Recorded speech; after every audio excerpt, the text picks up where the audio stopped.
Hello, मेरा नाम रिया पासवान है और मैं बिहार के सबसे बड़े स्लम एरिया से आती हूँ। और मैं यहाँ तक आज जो आई हूँ, मैं खुद की बदौलत आई हूँ, शक्ति अभियान की बदौलत आई हूँ। अब मुझे यहाँ लाने में कोई नेता विधायक का हाथ नहीं है, किसी लोगों का हाथ नहीं है।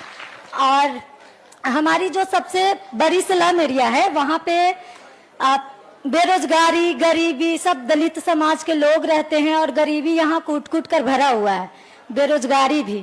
और हमारे घर के जहाँ हम रहते हैं वहाँ पे मौर्या लोक है, नगर निगम है और यहीं पे इस्कॉन टेम्पल है। लेकिन उसके बाद भी हमारी जो व्यवस्था है हमारी स्लम एरिया की, उसमें ना तो अच्छी शिक्षा दी जाती है और ना ही हम लोगों को कुछ रहने का साधन है। बिल्कुल गरीबी की जिंदगी हम लोग जी रहे हैं। ये इस्कॉन टेम्पल कब बना?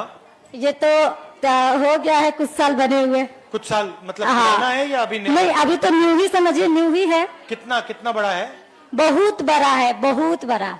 अच्छा, हाँ, उसमें काफी लोग जाते हैं। हाँ, और ये सोच की बात है ना कि हमारे घर के बीचों बीच मतलब 2 मिनट का रास्ता है इस्कॉन टेम्पल का, और जो नगर निगम का ऑफिस है वो भी 2 मिनट का रास्ता है, जो पटना जंक्शन है वो भी 2 मिनट का रास्ता है। लेकिन उसके बाद भी हमारी एरिया की जो समस्याएं हैं, बेरोजगारी, मतलब नशा जैसी चीजें खुलेआम हो रही है। एक बच्ची भी, 3 साल की बच्ची भी हमारी एरिया से चोरी हो गई थी।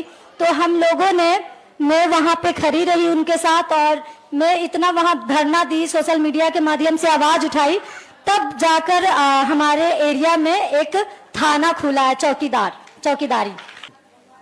तो आपसे रिक्वेस्ट है कि और इससे फायदा होगा ये 2500 रुपए महीने का जो दे रहे हैं, या इसके बारे में क्या सोचती हैं आप? देखिए, ये जो 2500 वाला है उससे तो फायदा होगी ही, क्योंकि जो अभी जो लोग झाड़ू पोछा की भी काम कर रही हैं ना, वो भी 2500 का महीना कमा भी नहीं पा रही हैं, काम करने के बाद भी नहीं।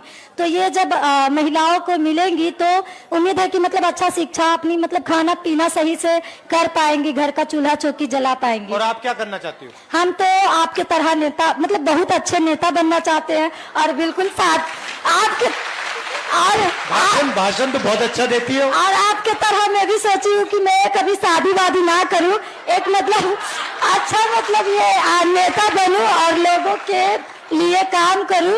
क्योंकि लोगों के लिए काम में शक्ति अभियान में जब आई तब मुझे पता चला कि राजनीति होती क्या है। क्योंकि बहुत पहले मुझे ठीक है, समय की थोड़ी बोलो, खत्म करो।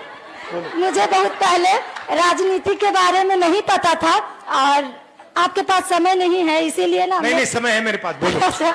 अच्छा ठीक है, मैं राजनीतिक में ही आगे बढ़ना चाहती हूँ, क्योंकि राजनीतिक से ही सारी कुछ का शुरुआत होता है, शिक्षा से लेकर स्वास्थ्य तक।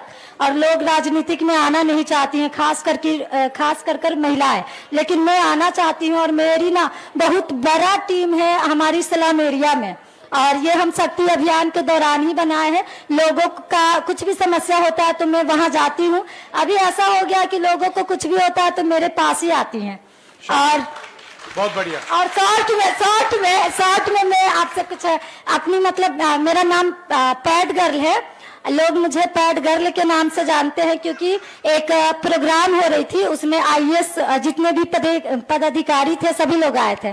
तो हम वहां पे स्टेज पे अपनी मांग रखे कि मैम, जो सरकार है वो सब कुछ देते हैं तो 20-25 रुपए का पैड क्यों नहीं देते हैं। लेकिन इस बात के लिए मुझे सबके सामने अपमानित किया गया। क्यों? क्या कहा उसने? जो मैडम थी वो मुझे बोली कि आज तुम पैड मांग रही हो, कल तुम अच्छे जूते मांगोगी, उसके बाद गर्भ निरोध मांगोगी। और ये जो है, फिर ये वीडियो इतना वायरल हुआ कि वो मैडम को हमसे माफी मांगना पड़ गया।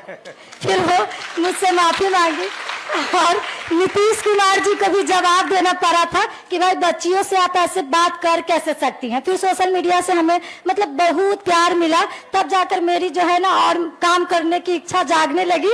और अभी मेरी इंस्टाग्राम पे 50,000 से ज्यादा फॉलोअर्स है। लोग मुझे मेरी बातों में सुनना पसंद करते हैं। अगर कहीं भी कोई समस्या होती है तो मैं अपनी बातों को सोशल मीडिया के माध्यम से रखती हूँ। ठीक है, अच्छा लगा।